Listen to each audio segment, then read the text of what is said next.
Friend welcome to OWS એટલે કે online work solution. તો મિત્રો આજના વિડીયોમાં આપણે વાત કરીશું જાતિના પ્રમાણપત્ર અંગે કે મિત્રો જે સામાજિક અને શૈક્ષણિક રીતે પછાત વર્ગના જે ઉમેદવાર છે એટલે કે મિત્રો ઓબીસી એસીબીસી ના જે ઉમેદવાર છે તો તેના માટે મિત્રો જે જાતિનું પ્રમાણપત્ર હોય છે તે જાતિનું પ્રમાણપત્ર ઓનલાઈન કેવી રીતે મેળવી શકાય તેના માટે આપણે સંપૂર્ણપણે માહિતી આજના વિડીયોમાં મેળવશું।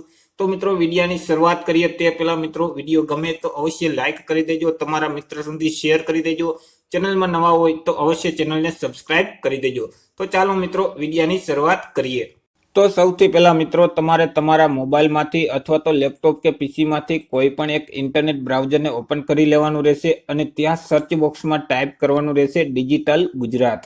જેવું મિત્રો તમે ડિજિટલ ગુજરાત ટાઈપ કરી અને તમે તેને સર્ચ કરશો તો તમારી સામે આ મુજબની સ્ક્રીન છે તે ઓપન થઈ જશે કે જ્યાં મિત્રો આપણું જે ગુજરાત રાજ્યનું ડિજિટલ ગુજરાતનું પોર્ટલ છે તે પોર્ટલની વેબસાઇટ તમને સૌથી પહેલા જ જોવા મળશે www.digitalgujarat.gov.in। તો તે વેબસાઇટ ઉપર તમારે ક્લિક કરવાનું રહેશે। જેવું મિત્રો તમે તે વેબસાઇટ ઉપર ક્લિક કરશો એટલે જે ડિજિટલ ગુજરાતનું જે પોર્ટલ છે તે પોર્ટલ ઓપન થઈ જશે અને તમને આ મુજબની સ્ક્રીન છે તે જોવા મળશે કે જ્યાં મિત્રો અહીં સૌથી પહેલા તો તમારે લોગિન છે તે કરવાનું રહેશે। હવે લોગિન કરવા માટે અહીં તમને એક લોગિનનો ઓપ્શન છે તે જોવા મળશે, તેના ઉપર તમારે ક્લિક કરવાનું રહેશે। જેવું તમે તેના ઉપર ક્લિક કરશો તો ફરીથી તમારી સામે આ મુજબની સ્ક્રીન છે તે ઓપન થઈ જશે કે જ્યાં મિત્રો અહીંથી તમારે સિલેક્ટ કરી લેવાનું રહેશે કે તમે તમારા ઈમેલ આઈડી દ્વારા લોગિન કરવા માંગો છો કે તમે તમારા મોબાઈલ નંબર દ્વારા લોગિન કરવા માંગો છો। તમે જેના દ્વારા લોગિન કરવા માંગતા હોય તેને તમારે સિલેક્ટ કરી લેવાનું રહેશે। ત્યાર પછી મિત્રો અહીં આ યુઝર નેમમાં તમે જો ઈમેલ આઈડી સિલેક્ટ કરેલો હોય તો મિત્રો તમારો ઈમેલ આઈડી ટાઈપ કરવાનું રહેશે। જો તમે મોબાઈલ નંબર સિલેક્ટ કરેલ હશે તો તમારો મોબાઈલ નંબર ટાઈપ કરવાનો રહેશે। ત્યાર પછી અહીં પાસવર્ડના બોક્સમાં તમારો જે તે તમે પાસવર્ડ રાખેલું હોય તે પાસવર્ડ તમારે ટાઈપ કરી દેવાનો રહેશે। ત્યાર પછી અહીં જે કેપ્ચર કોડના બોક્સમાં અહીં તમને જે કેપ્ચર કોડ જોવા મળે છે તે તમારે ટાઈપ કરી દેવાનો રહેશે। જો કેપ્ચર કોડ વ્યવસ્થિત ન વાંચી શકતા હોય તો અહીં રિફ્રેશના બટન ઉપર ક્લિક કરી અને તમે તેને ચેન્જ કરી શકશો। ત્યાર પછી તમારે લોગિનના બટન ઉપર ક્લિક કરવાનું રહેશે। જો મિત્રો તમે તમારો પાસવર્ડ ભૂલી ગયા હોય તો અહીં તમને ફોરગોટ પાસવર્ડનો ઓપ્શન પણ તમને જોવા મળશે। અહીં ક્લિક હિયર ઉપર ક્લિક કરશો તો તમે તમારો પાસવર્ડને મેળવી શકશો। જો મિત્રો તમે ડિજિટલ ગુજરાતના પોર્ટલ ઉપર હજી સુધી તમે રજીસ્ટ્રેશન નથી કરાવેલ તો મિત્રો સૌથી પહેલા તો તમારે રજીસ્ટ્રેશન કરવું પડશે અને નવું રજીસ્ટ્રેશન કરવા માટે મિત્રો અહીં ક્લિક ફોર ન્યૂ રજીસ્ટ્રેશન છે તેના ઉપર તમારે ક્લિક કરી અને તમારે રજીસ્ટ્રેશન છે તે કરી લેવાનું રહેશે। તેના માટે આપણે ઓલરેડી એક વિડીયો છે તે અપલોડ કરેલ છે, જો તમે તે ના જોયો હોય તો આ જ વિડીયોની ડિસ્ક્રિપ્શનમાં અથવા તો આઈ બટન ઉપર તેમની લિંક છે તે મળી જશે, ત્યાંથી મિત્રો તમે તે વિડીયોને અવશ્ય જોઈ લેજો। તો મિત્રો હું અત્યારે મારું લોગિન છે તે કરી લઉં। મિત્રો તમે તમારા યુઝર આઈડી અને પાસવર્ડ વડે લોગિન કરી લેશો તો તમારી સામે આ મુજબની એક સ્ક્રીન છે તે ઓપન થતી જોવા મળશે કે જ્યાં મિત્રો અહીં તમને એક ઓપ્શન જોવા મળશે રિક્વેસ્ટ અ ન્યૂ સર્વિસનો। તો તે ઓપ્શન ઉપર તમારે ક્લિક કરવાનું રહેશે। જેવું મિત્રો તમે તે ઓપ્શન ઉપર ક્લિક કરશો એટલે ફરીથી તમારી સામે આ મુજબની એક સ્ક્રીન છે તે ઓપન થતી જોવા મળશે કે જ્યાં મિત્રો અહીંથી તમારે સર્વિસને સિલેક્ટ કરી લેવાની રહેશે। તો મિત્રો આપણે અત્યારે જ્ઞાતિનું પ્રમાણપત્ર કઢાવવું છે તો મિત્રો અહીં તમારે જ્ઞાતિનું પ્રમાણપત્રને સિલેક્ટ કરી લેવાનું રહેશે।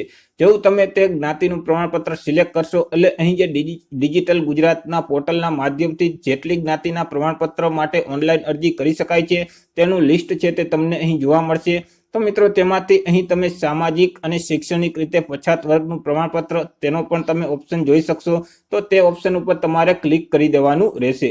હવે જેવું મિત્રો તમે તે ઓપ્શન ઉપર ક્લિક કરશો તો ફરીથી તમારી સામે આ મુજબની સ્ક્રીન ઓપન થઈ જશે કે જ્યાં મિત્રો સૌથી પહેલા તો તમે અરજીની ભાષા તમે સિલેક્ટ કરી શકશો, તમારે ઇંગ્લિશ ભાષામાં ફોર્મ ભરવું છે કે ગુજરાતી ભાષામાં। તે સિવાય મિત્રો અરજી માટે અમુક સૂચના પણ તમને જોવા મળશે।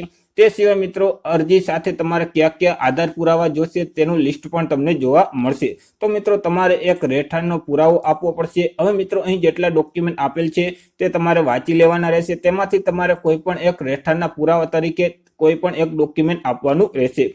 ત્યાર પછી મિત્રો તમારે એક ઓળખના પુરાવા તરીકે કોઈ પણ એક ડોક્યુમેન્ટ આપવાનું રહેશે કે જે મિત્રો અહીં જે તમામ ડોક્યુમેન્ટ લખેલ છે તેમાંથી તમારે કોઈ પણ એક ડોક્યુમેન્ટ ઓળખના પુરાવા તરીકે આપવાનું રહેશે।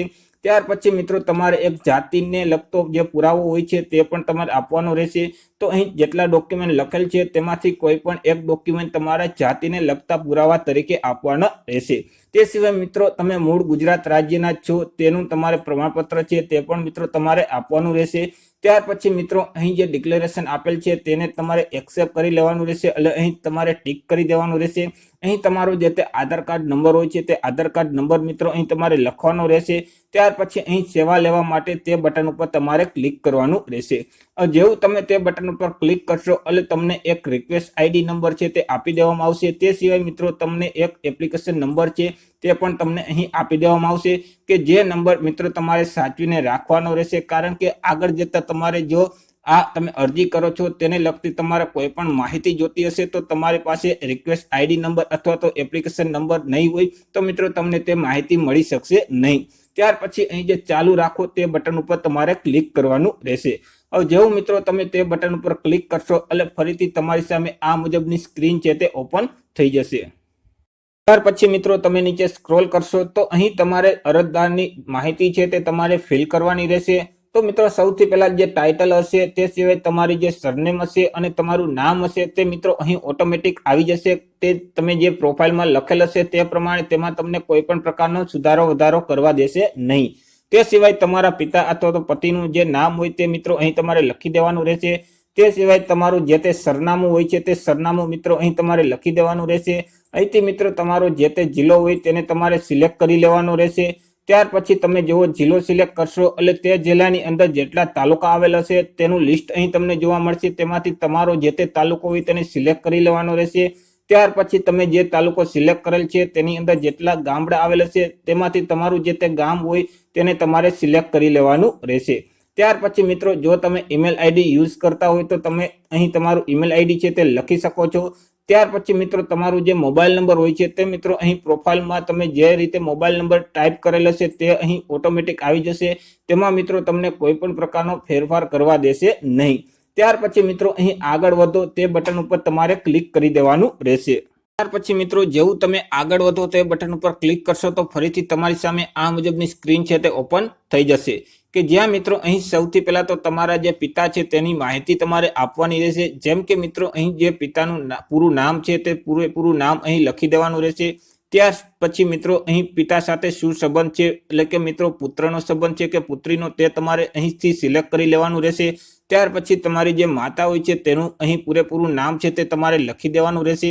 ત્યાર પછી તમારી જે જાતિ હોય છે એટલે કે જે સબ કેટેગરી હોય છે તે મિત્રો અહીંથી તમારે સિલેક્ટ કરી લેવાની રહેશે।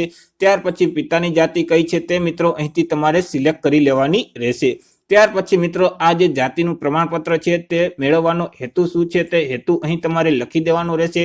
ત્યાર પછી મિત્રો તમારે અરજદારની વિગત છે તે અહીં આપવાની રહેશે। જો મિત્રો અરજદારનું જે સરનામું છે તે આગળ આપણે જે સરનામું ફિલ કરેલ છે તે પ્રમાણે હોય તો મિત્રો અહીં તમારે ટિક કરી દેવાનું રહેશે। નહીતર મિત્રો અહીંથી અરજદારનો જે તે જિલ્લો હોય છે તે જિલ્લાને સિલેક્ટ કરી લેવાનો રહેશે।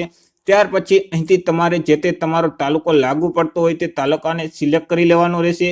ત્યાર પછી મિત્રો અહીંથી તમારું જે તે ગામ હોય તે ગામને તમારે સિલેક્ટ કરી લેવાનું રહેશે। ત્યાર પછી મિત્રો અહીંથી તમારે તમારું જે તે સરનામું હોય તે સરનામું અહીં તમારે ફિલ કરી દેવાનું રહેશે।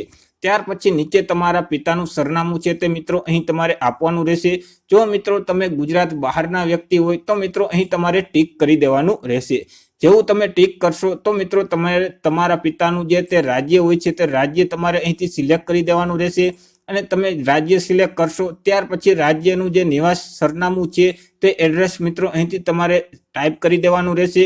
અને તમે ગુજરાતમાં કેટલા વર્ષથી રહ્યો છો તે વર્ષ અહીં તમારે લખી દેવાના રહેશે। પરંતુ જો મિત્રો તમે ગુજરાત બહારના વ્યક્તિ નથી તો અહીં તમારે ટિક કરવાનું નથી, તો તમારે તમારા પિતાનું જે તે સરનામું હોય છે તે તમારે ફિલ કરવાનું રહેશે। જેમ કે મિત્રો અહીંથી તમારા પિતાનો જે તે જિલ્લો હોય તે જિલ્લાને સિલેક્ટ કરી લેવાનો રહેશે। અહીંથી મિત્રો તમારા પિતાનો જે તે તાલુકો હોય તે તાલુકાને સિલેક્ટ કરી લેવાનું રહેશે। ત્યાર પછી અહીંથી જે તે ગામ હોય તે મિત્રો તમારે ગામને સિલેક્ટ કરી લેવાનું રહેશે। અને અહીં મિત્રો તમારે સરનામું છે તે ટાઈપ કરી દેવાનું રહેશે। ત્યાર પછી ફરીથી અહીં આગળ વધો તે બટન ઉપર તમારે ક્લિક કરવાનું રહેશે। મિત્રો તમે ફરીથી આગળ વધો તે બટન ઉપર ક્લિક કરશો તો મિત્રો તમારી સામે ફરીથી આ મુજબની સ્ક્રીન ઓપન થઈ જશે અને અહીં તમારે તમામ ડોક્યુમેન્ટ છે તે અપલોડ કરવાના રહેશે। તો જેમ આપણે આગળ જોયું તેમ સૌથી પહેલા તો તમારે કોઈ પણ એક રહેઠાણના પુરાવા તરીકે એક ડોક્યુમેન્ટને અપલોડ કરવાનું રહેશે। હવે તમારે જે ડોક્યુમેન્ટ અપલોડ કરવું હોય તે મિત્રો અહીંથી તમારે સિલેક્ટ કરી લેવાનું રહેશે। ત્યાર પછી મિત્રો તમે જે ડોક્યુમેન્ટ સિલેક્ટ કરેલ છે તે ડોક્યુમેન્ટના નંબર શું છે તે નંબર અહીં તમારે લખી દેવાના રહેશે. ત્યાર પછી મિત્રો અહીં તમારે બ્રાઉઝરના બટન ઉપર ક્લિક કરવાનું રહેશે. જેવું તમે બ્રાઉઝરના બટન ઉપર ક્લિક કરશો એટલે તમારું ડિવાઇસ છે તે ઓપન થઈ જશે અને અહીં મિત્રો અપલોડના બટન ઉપર તમારે ક્લિક કરવાનું રહેશે. જેવું તમે અપલોડના બટન ઉપર ક્લિક કરશો તો મિત્રો અહીં જે ડોક્યુમેન્ટ છે તે અપલોડ થઈ જશે. એવી જ રીતે મિત્રો તમારે તમારા ઓળખના પુરાવા તરીકે કોઈ પણ એક ડોક્યુમેન્ટને અપલોડ કરવાનું રહેશે. અહીંથી તમારે જે તે તમે ડોક્યુમેન્ટ અપલોડ કરવા માંગતા હોય તે ડોક્યુમેન્ટને સિલેક્ટ કરી લેવાનું રહેશે. ત્યાર પછી મિત્રો અહીં તે ડોક્યુમેન્ટના નંબર છે તે ટાઈપ કરી દેવાના રહેશે. ત્યાર પછી બ્રાઉઝરના બટન ઉપર ક્લિક કરી અને તમારે ડોક્યુમેન્ટ સિલેક્ટ કરી લેવાનું રહેશે અને ત્યાર પછી અપલોડ કરો તે બટન ઉપર ક્લિક કરી દેવાનું રહેશે. એવી જ રીતે મિત્રો તમારે કોઈ પણ એક જાતિના પુરાવા તરીકે તમારે કોઈ પણ એક ડોક્યુમેન્ટ અપલોડ કરવાનું રહેશે. તમે જે ડોક્યુમેન્ટ અપલોડ કરવા માંગતા હોય તે ડોક્યુમેન્ટને અહીંથી તમારે સિલેક્ટ કરી લેવાનું રહેશે. ત્યાર પછી તે ડોક્યુમેન્ટના નંબર હોય તે નંબર અહીં તમારે ટાઈપ કરી દેવાના રહેશે. ત્યાર પછી બ્રાઉઝરના બટન ઉપર ક્લિક કરી અને ડિવાઇસમાંથી તેની સ્કેન કોપીને તમારે સિલેક્ટ કરી લેવાની રહેશે અને ત્યાર પછી અપલોડ કરો તે બટન ઉપર ક્લિક કરી દેવાનું રહેશે. ત્યાર પછી તમારે જો ગુજરાત રાજ્યના રહેવાસી ન હોય તો મિત્રો તમે ગુજરાત રાજ્યમાં 1/4/1978 પહેલાથી કાયમી વસવાટ ધરાવતા હોય તેવું તમારે દસ્તાવેજ પુરાવા તરીકે એક ડોક્યુમેન્ટ અપલોડ કરવાનું રહેશે. જો તમે ગુજરાતના બહારના વ્યક્તિ હોય તો જ મિત્રો આ ડોક્યુમેન્ટ છે તે અપલોડ કરવાનું રહેશે. તો મિત્રો અહીં તમારે ટિક કરી દેવાનું રહેશે અને તમે જે ડોક્યુમેન્ટ અપલોડ કરવા માંગતા હોય તે ડોક્યુમેન્ટના નંબર અહીં તમારે ટાઈપ કરી દેવાના રહેશે. ત્યાર પછી બ્રાઉઝરના બટન ઉપર ક્લિક કરી તે ડોક્યુમેન્ટની સ્કેન કોપીને સિલેક્ટ કરી લેવાની રહેશે. ત્યાર પછી અપલોડના બટન ઉપર ક્લિક કરી દેવાનું રહેશે. ત્યાર પછી મિત્રો તમારો જે પાસપોર્ટ સાઇઝનો ફોટો હોય તે ફોટાને અહીં અપલોડ કરવાનો રહેશે. હવે તે ફોટાની જે સાઇઝ હોય છે તે વધુમાં વધુ 1000 KB એટલે કે 1 MB સુધીની મિત્રો હોવી જોઈએ, એથી વધારે હોવી જોઈએ નહીં.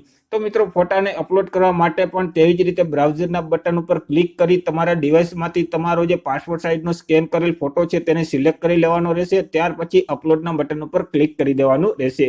જેવું તમે અપલોડના બટન ઉપર ક્લિક કરી દેશો તો અહીં મિત્રો તમારો પાસપોર્ટ સાઇઝનો ફોટો છે તે તમને જોવા મળશે. ત્યાર પછી મિત્રો તમામ ડોક્યુમેન્ટ અપલોડ થઈ ગયા પછી ફાઇનલ તમારે સબમિટના બટન ઉપર ક્લિક કરી દેવાનું રહેશે.